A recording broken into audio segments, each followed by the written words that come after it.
Yeah, so it is a fun one. It may come as a shock because of how I ride, you know, but I got a nice letter from the police the other day. Well, say the other day, last week, no, 2 weeks ago now. I got a letter from the police, and they said that I'd been caught speeding.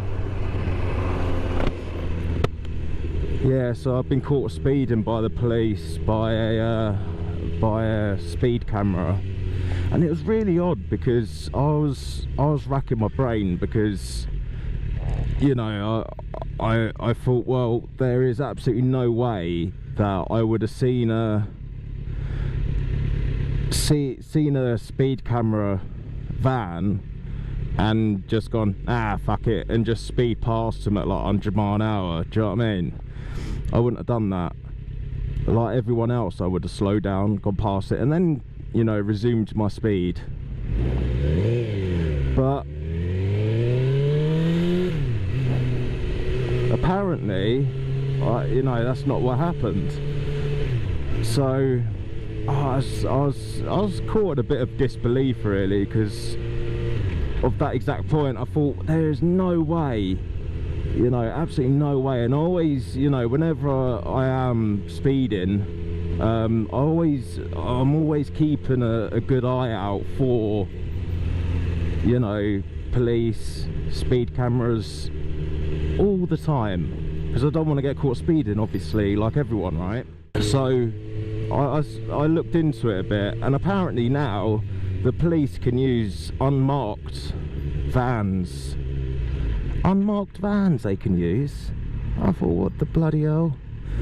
So yeah, they can use unmarked vans now, and I reckon that's what got me, because like I said, there is no way I would have just flown by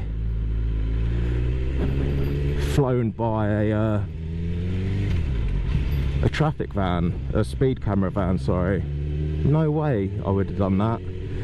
So I wrote them a letter back, because you have to acknowledge who the driver was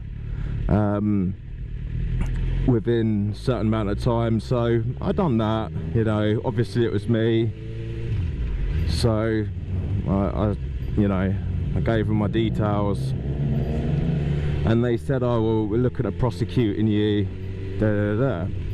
So I wrote another letter protesting my innocence, you know, just because and it was sneaky, because the bit where they said that I got caught speeding,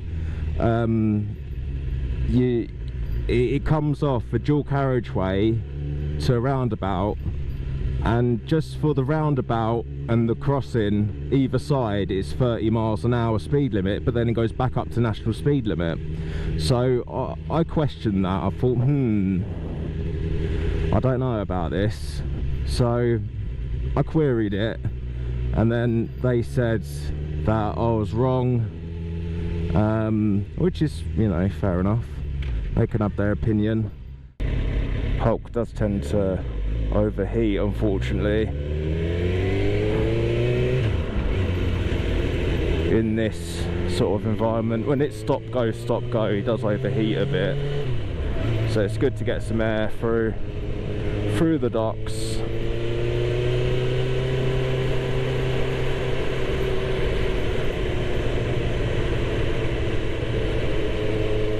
But yeah, I was looking at R1s today. What year were they? I was looking at the like 2007 year R1. I really like the look of them, I do, and they sound lovely. They sound really, really nice. Oh, okay, that's not a thing anymore. Cool. And yeah, I love the look of them too. They look wicked. Like I love the just like my old CBR, the exhaust underneath the tail. Love that look. I don't know, it just cleans up the bike. I think it just looks really smart. Like it's even, you know. It's just like this bike, it's got an exhaust on one side of the bike. Like, at least the design is even with an undertail exhaust. And it just makes the bike look better, I think, anyway. But the power of those things, man, 180 brake horsepower. Absolute insanity. Like that, I know they're slightly heavier, but yeah, it's an extra 40 brake horsepower than what I've got, and this is already more than enough power. So I mean, I was reading on forums that people were like tuning, like dyno jetting them and stuff, which I don't know too much about, but you know, on a bike like that, I guess it'd be worth it. But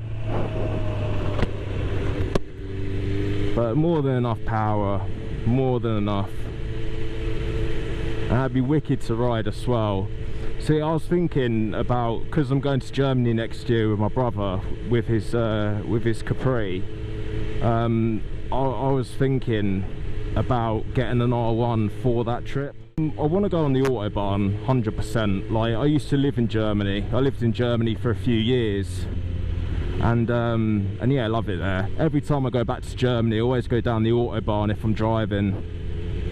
And I want to go on the Nürburgring on a bike. I've never done that before, so that would be pretty cool, you know, to do that. But I mean, I've pretty much had the top end out of this in the UK, so I already know what to expect, so it's not like a big surprise. But if I had something like an R1 with higher gearing, a lot more power,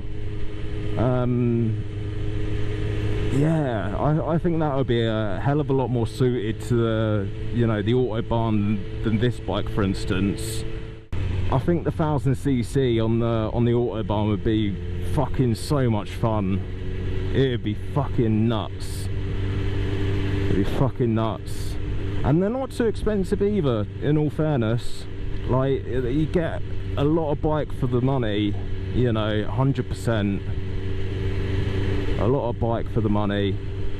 And yeah, okay, you know, I'm looking at a higher mileage one, but I don't really class them as high mileage. Like, you know, one had 30,000 on it, one had 38,000. You know, I don't see a problem with that. Like, I was on an R1 forum, and there was a chap on there who had an R1, and he's running it, and it's got just over 100,000 miles on it. And he said he serviced it as, you know, as per the handbook, and there's no problem at all. There's never been any major problems with it. Yeah, and that's just a testament to the engineering behind the bike. Like, I thought that was pretty impressive, really, considering what people say about bikes and stuff. You know, some people class like a bike with 30,000 miles on it as high mileage, you know, which in my opinion is a bit ridiculous. Like, I don't think that's high mileage at all.